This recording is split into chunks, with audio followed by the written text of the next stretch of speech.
Hello everyone once again welcome to my channel.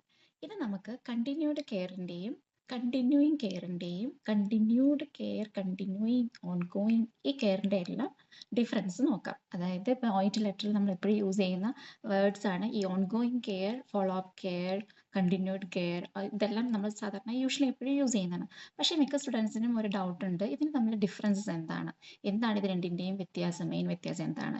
രണ്ടും ഒരുപോലെ തന്നെയല്ലേ ഇരിക്കുന്നത്? Follow up care, ongoing care, continued care ഇതെല്ലാം തന്നെ ഒരുപോലെ തന്നെയാണ് ഇരിക്കുന്നത്. ബട്ട് അതെന്താണ് അതിൻ്റെ വ്യത്യാസം? സോ ഇന്നത്തെ വീഡിയോയിൽ നമുക്കത് ഡീറ്റെയിൽസ് ആയിട്ട് നോക്കാം. അതായത് നമുക്ക് രണ്ട് കെയർ നമുക്ക് എഴുതാം. അതായത് പേഷ്യൻ്റ് ഇപ്പോൾ ഒരു ഹോസ്പിറ്റലൈസേഷൻ കഴിഞ്ഞു, അപ്പോൾ ആ പേഷ്യൻറ്റിൻ്റെ ട്രീറ്റ്മെൻറ്റ് എല്ലാം കഴിഞ്ഞിരുന്നാലും അവിടെ എന്തോ ഒരു കോംപ്ലിക്കേഷൻസ് അല്ലെങ്കിൽ എന്തോ ഒരു സംഭവം അവിടെ ഇപ്പോഴും കോംപ്ലിക്കേഷൻസ് ആയിരിക്കില്ല, ഒരു ചെറിയൊരു പ്രോബ്ലം ഉണ്ടായിരിക്കും. അപ്പോൾ അതിന് വേണ്ടി ചിലപ്പോൾ നമ്മൾ home care, home visit request ചെയ്തിരിക്കാം, അല്ലെങ്കിൽ നമ്മൾ GPക്ക് ലെറ്റർ എഴുതാം, ഒരു കമ്മ്യൂണിറ്റി ഹെൽത്ത് നഴ്സിന് എഴുതാം, അല്ലെങ്കിൽ ഒരു ഫിസിയോതെറാപ്പിസ്റ്റിന് എഴുതാം. അപ്പം നമുക്ക് അവിടെ മെൻഷൻ ചെയ്യേണ്ടി വരും, ഒരു കണ്ടിന്യൂഡ് കെയർ ആണോ, കണ്ടിന്യൂയിങ് കെയർ ആണോ, കണ്ടിന്യൂസ് കെയർ ആണോ, എന്താണ് അവിടെ വേണമെന്നുള്ളത്. സോ അത് എന്താണെന്ന് ചോദിച്ചിട്ടുണ്ടെങ്കിൽ സിമ്പിളാണ്. കണ്ടിന്യൂഡ് കെയർ എന്ന് പറഞ്ഞു കഴിഞ്ഞാൽ ഓൺഗോയിങ് കെയറിൻ്റെ സെയിം മീനിങ് ആണ്. അതായത് ഒരു ലോങ് ടൈം കെയർ ആണ് നമുക്കവിടെ വേണ്ടത്. നമ്മൾ നമ്മുടെ റീഡറിൻ്റെ അടുത്ത് റിക്വസ്റ്റ് ചെയ്യുന്നത് ഒരു ലോങ് ടൈം കെയർ. അതൊരു പർട്ടിക്കുലർ ടൈം നമുക്ക് പറയാൻ പറ്റില്ല. എപ്പോഴാണോ പേഷ്യൻ്റ് കംപ്ലീറ്റ് ആയിട്ട് റിക്കവർ ആണത് അവിടം വരെ, ആ സമയം വരെ നമുക്ക് ഒരു കണ്ടിന്യൂഡ് ഓൺഗോയിങ് കെയർ നമുക്ക് ആവശ്യമായിട്ടുണ്ട്. അതായത് ഇറ്റ്സ് ലൈക്ക് എപ്പോഴാണ് ഇപ്പോൾ ഒരു പേഷ്യൻ്റ് ഒരു ഇമ്പയർഡ് മൊബിലിറ്റി ഉണ്ട്, നമ്മൾ ഫിസിയോതെറാപ്പിസ്റ്റിനാണ് ലെറ്റർ എഴുതുന്നത്. ആ ഫിസിയോതെറാപ്പിസ്റ്റ് പോയി ആ പേഷ്യൻറ്റിന് മൊബിലിറ്റി കുറച്ച് ഇമ്പയർമെൻറ്റിനൊക്കെ മാറ്റാൻ വേണ്ടിയുള്ള ഫിസിയോതെറാപ്പി സെക്ഷൻസ് ചെയ്യുന്നു. അത് എപ്പോഴാണോ പേഷ്യൻറ്റിൻ്റെ മൊബിലിറ്റി ഏകദേശം ഓക്കെ ആണത് അവിടം വരെ ആ കെയർ വേണ്ടി വരും. അവിടെയാണ് നമ്മൾ കണ്ടിന്യൂഡ് കെയർ അല്ലെങ്കിൽ ഓൺഗോയിങ് കെയർ നമ്മൾ യൂസ് ചെയ്യുന്നത്. സോ അത് ക്ലിയർ ആണെന്ന് വിചാരിക്കുന്നു. ഇനി കണ്ടിന്യൂയിങ് കെയർ എന്താണ്? കണ്ടിന്യൂയിങ് കെയർ അല്ലെങ്കിൽ കണ്ടിന്യൂസ് കെയർ എന്താണെന്ന് ചോദിച്ചിട്ടുണ്ടെങ്കിൽ അതെന്ന് വെച്ചിട്ടുണ്ടെങ്കിൽ ഒരു ഷോർട്ട് ടൈം ആണ്. അതായത് ഇപ്പോൾ ഒരു 2 ആഴ്ചത്തേക്ക് ഒരു പോസ്റ്റ് ഓപ്പറേറ്റീവ് പേഷ്യൻറ്റിന് ഡ്രസ്സിങ് ചെയ്യാൻ വേണ്ടി നമ്മൾ ഒരു ഹോം നേഴ്സിനെ റിക്വസ്റ്റ് ചെയ്യുന്നു. അപ്പോൾ നമുക്ക് ആ 2 ആഴ്ച കഴിഞ്ഞ് കഴിഞ്ഞാൽ പിന്നെ ആ ഹോം നേഴ്സിൻ്റെ കെയർ നമുക്ക് ആവശ്യമില്ല. പേഷ്യൻറ്റിന് ഫോളോ അപ്പ് ടൈം അല്ലെങ്കിൽ ആ സ്റ്റേപ്പിൾസ് റിമൂവ് ചെയ്യുന്നോടം വരെയുള്ള ഡ്രസ്സിങ്ങിന് വേണ്ടിയാണ് നമ്മൾ ചോദിക്കുന്നുണ്ടെന്നുണ്ടെങ്കിൽ ഒരു പർട്ടിക്കുലർ ടൈം പീരീഡ് അവിടെ സ്പെസിഫൈ ചെയ്തിട്ടുണ്ടായിരിക്കും.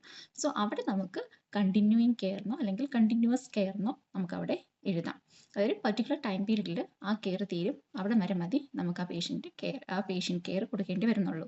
ഇപ്പോൾ അതുപോലെ തന്നെ നമുക്കിപ്പോൾ പറയുകയാണെന്നുണ്ടെങ്കിൽ ഒരു പേഷ്യൻറ്റിന് ഫിസിയോതെറാപ്പി തന്നെ വേണം, ബട്ട് അതൊരു പർട്ടിക്കുലർ ഡേ ഉണ്ട്, ഒരു 30 ഡേയ്സിലേക്ക് മാത്രം മതി. അപ്പോൾ ആ ഒരു പർട്ടിക്കുലർ 30 ഡേയ്സ് കഴിഞ്ഞിട്ടുണ്ടെങ്കിൽ പിന്നെ ആ പേഷ്യൻറ്റിന് ഫിസിയോതെറാപ്പി സെക്ഷൻ്റെ ആവശ്യമില്ല.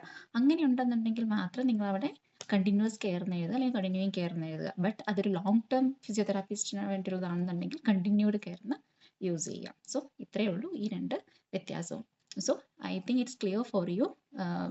Nothing but continued care or ongoing care means it's meaning for a long-term care, because here you will not mention the time period when the patient will recover completely. Until then they have to give the care. That means the reader have to be given. Example, like a physiotherapist, the patient is like a stroke patient has some physical disability, impaired mobility. So you are requesting a physiotherapist to give continued care or ongoing care until the complete recovery. You are not mentioning the time here. So it's up to them. Whenever the patient will regain the complete strength of mobility, then they can stop. So that means it's like a future, it's like a long term, long time care in the future. In other hand, what do you mean by continuing care or continuous care means in the letter they have given that a particular time period. Until then, only until then we have to give the care. Example, for a post-operative patient, like a 2 weeks period you have to give the dressing until the staples removal or until the next follow-up visit. So it's clear that only for 2 weeks the reader have to give the care. So here you can use the continuous or continuing care. That is only the differences. So I hope it is clear for you. We will see you within another one informative video. Until then, bye. Take care.